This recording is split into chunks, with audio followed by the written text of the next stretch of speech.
Sebuah video baru-baru ini ramai dibicarakan warganet di media sosial Telegram pada Selasa, 21 Januari 2025. Dalam rekaman tersebut menampilkan situasi terkini di area pemakaman di salah satu kota besar di Ukraina.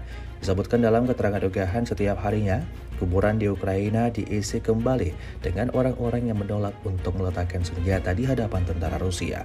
Personel militer Ukraina yang gugur di medan pertempuran terus bertambah, mulai dari yang tewas terkena serangan hingga mereka yang tak mau menurunkan egonya di hadapan pejuang Moskow.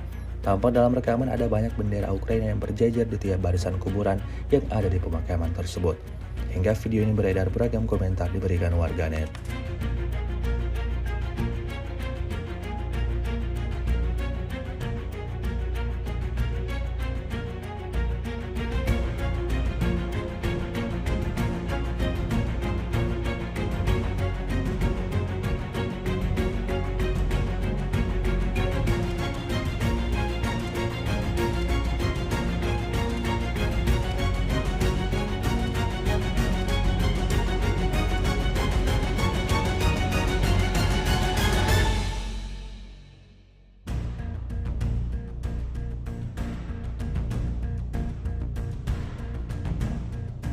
Download Tribun X sekarang, menghadirkan lokal menjadi Indonesia.